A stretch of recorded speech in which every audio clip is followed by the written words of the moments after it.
Tudo bom, pessoal? Meu nome é Davidson, esse é o Vivendo SaaS, um canal em português para quem quer aprender sobre gestão de empresa de software como serviço. E se é a primeira vez que tu acessa esse canal, já se inscreve aqui embaixo. Eu quero falar hoje sobre como valorizar mais o teu software, né? Porque isso acontece, é algo que eu tenho notado aqui. Esse é um assunto que eu tenho aqui para falar para vocês, que é algo que eu acho que eu também estou errando.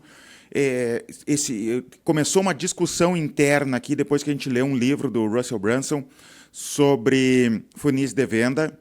A gente percebeu, um funcionário meu aqui me disse que percebeu isso, eu tinha percebido exatamente a mesma coisa e é algo que a gente quer melhorar e eu quero passar aqui para vocês. Então, normalmente eu venho contar coisas que eu acertei, eu quero falar hoje sobre coisas que eu acho que eu estou errando nesse momento aqui. Tá, primeiro, deixa eu me explicar o que eu estou falando aqui. Imagina que tu está começando o teu software ali, tu está na armadilha de novas funcionalidades. Isso é comum, eu estou sempre falando aqui nos vídeos, é algo que eu vejo acontecer muito com os seguidores aqui do Vivendo SaaS, algo que aconteceu com a gente também lá no início, e a gente ficar sempre nessa armadilha ali de eu preciso de novas funcionalidades para o meu software, porque senão eu não vou saber vender, né? Porque eu não entendo de processo de vendas, eu não entendo de marketing, chego no cliente, o cliente me pediu algo diferente e eu acabo não tendo aquela funcionalidade específica ali para ele e por isso eu acabo perdendo a venda. Mas eu quero falar sobre essas funcionalidades. Digamos que tu desenvolveu uma nova funcionalidade para o teu software. Como que tu valoriza essa funcionalidade nova? Para e pensa, como que tu valoriza ela? Porque tu já tem, digamos, um software com 10 funcionalidades. Tu fez a 11ª. Como que tu valoriza essa nova funcionalidade? Como que tu avisa esses clientes da nova funcionalidade? Tu tem certeza de que todo mundo ficou sabendo dessa nova funcionalidade? Que é algo que se espalhou entre teus clientes antigos e teus leads novos? Porque se tu tem 10 funcionalidades, pensa na reunião de entrada ali do processo de vendas. Tu está mostrando o software, tu tem que mostrar algumas coisas para o cliente se interessar no software e de repente comprar. Mas tu tem agora 11 funcionalidades. Vai dar tempo de tu mostrar todas? Ou vai ser por cima? Então, não é algo que se torna fácil, né? É um pouco mais difícil tu valorizar todas esse monte de funcionalidade. E eu, inclusive, acho que é um dos motivos de software muito complexo ser mais difícil de vender, né? Se tu olhar teu celular aí, tu vai ver que a maioria dos apps que tu tem no teu celular são software simples. Então, quanto mais funcionalidade, mais difícil de se posicionar no mercado, mais difícil de mostrar esse software para o cliente. Então, as minhas perguntas são: como que tu valoriza essas funcionalidades com o cliente? Como que você avisa os clientes dessas novas funcionalidades? E como que tu monetiza essas funcionalidades? Tem muito a ver com isso também. Porque, de repente, tu está fazendo novas funcionalidades para o teu software, mas tu não está nem monetizando a mais com esses recursos a mais que tu desenvolveu. E esse é o grande ponto aqui, né?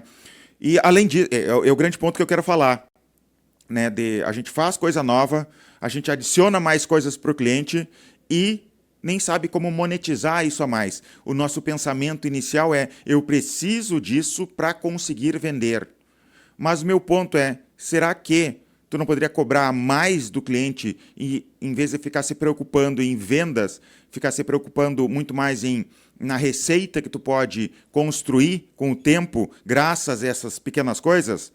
E isso também serve para serviços que tu oferece além do SaaS. Um exemplo aqui: a gente oferece no eGestor a implementação do software. Tu fechou o negócio com a gente e tu vai receber um treinamento. Tem profissionais aqui dentro da empresa que ficam 1 hora contigo explicando de ponta a ponta como que funciona o software. Como que eu monetizo esse serviço? No meu caso aqui, a gente dá esse serviço para os nossos clientes. A gente não cobra esse custo, a gente não tem um custo a mais para o cliente, isso que a gente está oferecendo a mais. E meu grande ponto, então, é em relação a gente se valorizar em relação a essas funcionalidades e a esses serviços. Porque olha como funcionam os funis de vendas, olha como funciona sites de marketing, olha como funciona aqueles 0800, né? Compre agora, ligue agora para o 0800, e além disso você vai ganhar isso também. Como que eles se valorizam? Todo e qualquer serviço, todo e qualquer coisinha a mais que eles têm ali eles vão, de alguma maneira, fazer um auê gigante em relação àquilo ali. Às vezes nem é nada demais, mas eles vão vender aquela pequena coisa a mais no produto deles como se fosse algo excepcional. Eu acho que é isso que está faltando aqui na minha empresa, eu acho que é o que está faltando, de repente, na tua também. Cada coisa nova. Né? Como que a gente entrega, né, exatamente hoje, por exemplo, imagina o gestor, a gente tem controle de estoque, controle financeiro na nossa escala eletrônica, né? Essa descrição básica tem um pouquinho a mais ali que a gente explica como que deveria ser essa descrição, né? Eu vou exagerar aqui, mas é para te entender o que eu estou falando. O gestor tem controle de estoque, esse é o melhor controle de estoque do mundo. Só esse controle de estoque valeria, sei lá, 50 mil reais por mês. Né? Também tem o controle financeiro, e daí faz um away gigante. Também tem nota fiscal eletrônica. Somados tudo junto, sei lá, daria 100 mil reais por mês, né? O custo, mas porque tu vai comprar esse pacote todo, vai ser, sei lá, 300 reais por mês. Entendeu? Eu estou exagerando aqui, eu estou brincando aqui com vocês, mas é esse o pensamento, de valorizar cada pequena coisa que tem em teu software. Tu tentar expandir o valor dela e demonstrar o valor. Né? Não é mentir, não é necessariamente mentir, mas provar para ele. Porque, por exemplo, uma empresa que precisa de controle financeiro, controle de estoque, realmente um controle financeiro pode ter um impacto gigantesco dentro de uma empresa. Eu acredito de verdade que se as empresas do Brasil inteiro tivessem um controle financeiro básico, uma planilha de Excel, elas controlassem entrada e saída, a mortalidade de micro e pequena empresa no Brasil seria muito menor. Então, por que não valorizar um controle financeiro de uma maneira que tu consiga mostrar para o cliente que realmente aquilo é muito valioso? E, às vezes, até exagerar na propaganda para demonstrar o valor. Porque é só dessa maneira que o cliente vai perceber do valor. Porque tem até uma frase, acho que é do Érico Rocha, que é venda o que eles querem e entrega o que eles precisam. Né? Então, tu vai vender sonho para ele, né? Olha tudo que tu pode fazer e tu vai entregar o que ele precisa. Vai entregar um controle financeiro de entrada e saída. E a gente olha, só um controle de entrada e saída financeira, não é nada demais. É algo a mais, sim, é algo excepcional, porque a maioria das empresas do Brasil não controla, não faz esse controle financeiro. A maioria das empresas ou controla, sei lá, num papel de pão a entrada financeira, isso quando controla, mas a maioria dos clientes aqui que a gente conversa no dia a dia não faz nenhum controle. E justamente porque eles não fazem nenhum controle, eles não têm noção do que está faltando dentro da empresa deles, o quanto que eles estão ganhando, eles não têm um controle de fluxo de caixa. Então, todo esse discurso que eu estou falando aqui para provar para vocês que o controle financeiro realmente é algo importante, a gente pode fazer na landing page, no vídeo de vendas, no discurso do vendedor e explicar para ele o que ele está perdendo de verdade de não ter isso e deixar algo mais pomposo, deixar algo maior, mais que a pessoa perceba o quão importante é isso. Lembra naqueles... na minha época não era nem 0800, era 011, 14, 06. E, além disso, você ganha tal coisa, aqui não sei o quê. Isso vem muito da cultura dos Estados Unidos, de copy, de criar textos de venda, que eu acho que é algo que a gente precisa estudar mais, que a gente precisa aprender muito mais sobre isso. Eu tenho tentado estudar mais sobre copy, acho que eu não sou grandes coisas ainda em relação a isso, eu estou melhorando. Gravar vídeo para o YouTube, tentar achar a thumb ideal, o título ideal, está me tornando um profissional melhor nessa área. É algo que eu estou tentando melhorar internamente aqui. Eu, minha equipe de marketing, a gente tem estudado muito sobre isso. E acho que é algo que tu também tinha que pensar, de repente, dentro da tua empresa. Às vezes a gente fica pensando em um monte de coisas, gastar mais dinheiro com propaganda paga, fazer SEO, fazer um monte de coisa, mas tem muita relação com o discurso de venda, de como tu vai vender o discurso, os argumentos que tu está falando para o cliente para vender. Por exemplo, eu estou gravando esse vídeo agora. Como que eu vou fazer depois? Eu pego o roteiro desse vídeo, coloco no ChatGPT e fico pedindo para ele ideias de títulos com mais clickbait. É basicamente o que eu faço. Porque eu já notei que às vezes eu tenho um conteúdo excelente, e eu digo excelente não porque eu falei, mas porque tem pessoas que elogiam, e às vezes tem conteúdo que nem está tão bom assim, tem muito mais clique do que o conteúdo bom. né, o conteúdo que as pessoas gostaram. E como as pessoas não clicam, elas não assistem, isso é um círculo vicioso que dá menos views e tudo piora. Mas quando eu consigo acertar no texto ali, no título, isso acaba dando muito mais retorno. Não adianta. Isso importa muito. A capa do livro, o argumento de venda, isso importa muito. E a gente tem que aprender a valorizar cada funcionalidade, cada pequeno recurso que tem no teu software, que às vezes tu vai achar que não é nada demais, é algo a mais. Eu estava vendo o Stripe. O Stripe é aquele software de cobrança recorrente, muito famoso, muitos SaaS no mundo usam o Stripe para cobranças. Inclusive eu uso ele no LingHack. E eles são mestres em cobrar por novas funcionalidades. Por exemplo, eu estava vendo que eles cobram uma porcentagem da venda, né, porque eles fazem cobrança por movimentação financeira dentro do software, eles não cobram mensalidade. Então eles cobram uma porcentagem da fatura se tu quiser que seja enviado automaticamente um PDF com a descrição da fatura do que o cliente pagou. É só isso, não é nada demais. É algo que eu tenho certeza que de repente tu faria em 1, 2 horas ali de programação, de repente até muito menos tempo. Ou tem ferramenta que tu conseguiria no code, ali, de repente tu consegue em alguns cliques programar isso. Não é nada demais, é um PDF, não oferece, não é muito mais recurso que tu vai precisar ocupar do servidor, é apenas um PDF. E eles cobram uma porcentagem, tu habilita aquilo ou não, tu que escolhe, eles cobram uma porcentagem da cobrança. Percebe isso? Percebe como o Stripe é mestre em saber cobrar por cada funcionalidade? Outra coisa, tem um concorrente meu, que é um software parecido com o meu, eles trabalham com clientes um pouquinho maior do que o que eu trabalho hoje.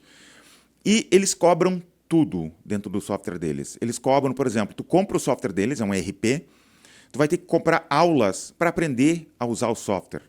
Eles não têm, porque tu imagina, né? Como que a gente faz aqui? Tu quer aprender o software? A usar o software? A gente quer que tu aprenda a usar o software, porque se tu usa o software, se a equipe aprende a usar o software, eu vou ter muito menos cancelamento. Eles pensam diferente, eles querem receita no curto prazo. Então, eles cobram para te ter acesso a uma aula gravada. Eles cobram para ter acesso a uma aula gravada para empresário que quer aprender a usar o software deles. É algo que eu acho que eu nunca faria desse jeito. Inclusive, o churn dele está nas alturas. Eu sei disso porque esse funcionário meu trabalhou aqui e depois trabalhou com eles lá. Né? Então, eles não cobram barato. O software deles já é bem caro e eles ainda cobram por aula. Outra coisa, eles cobram por hora implementação. Aqui eu até aceito, até entendo cobrar por hora implementação. Vai ter que gastar a hora de um profissional para te ajudar a implementar o software. Né? Aqui a gente tem isso, a gente paga salário para esses funcionários e o cliente usa a hora dessa pessoa. Aqui eu entendo. Mas eles cobram, vendem horas e não é barato. Né? Então, é algo que realmente as pessoas fazem. E o que eu quero te dizer assim, ó, não é tu tornar o teu software um caça-níquel, que tu vai cobrar por cada pequena coisinha, mas aprender a valorizar mais teu software. Aquela pequena funcionalidade que tu acha que ninguém vai dar bola, que é algo muito simples, que tu não deveria cobrar, de repente vale a pena cobrar sim, de repente vale a pena valorizar lá na hora da venda. Aqui a gente também faz a revenda do e-gestor. O revendedor do e-gestor, ele recebe um monte de serviços com a gente aqui. Então, ele recebe implementação do software, a gente faz implementação desse software para os clientes deles. A gente também ajuda o revendedor nas primeiras vendas. Então, por exemplo, tu é revendedor, entra um profissional, digamos eu, profissional, tu e teu cliente juntos numa call, né, no Google Meet, no Zoom, e dessa maneira a gente te ajuda a vender o primeiro cliente. Daí tu aprende a vender para o primeiro cliente e ainda tu já consegue aquela primeira venda, tu já recupera o capital que tu investiu sendo revendedor e dessa maneira a gente faz com que os revendedores fiquem mais fiéis.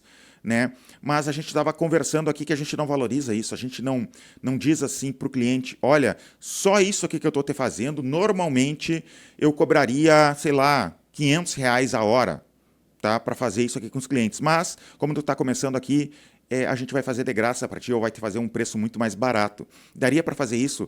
É verdade o que eu estou falando, não necessariamente o preço ali, eu inventei agora de cabeça, mas tem um custo para a gente. E a gente poderia repassar esse custo para o revendedor. Então a gente tem que mostrar para o revendedor que tem um custo, que nada é de graça, que ele poderia estar pagando muito mais caro por aquele serviço e a gente está ajudando ele. Então, quando as pessoas veem, percebem que tem um custo, elas valorizam muito mais. Eu acredito que eu não teria o número de clientes que eu tenho hoje se meu software fosse gratuito.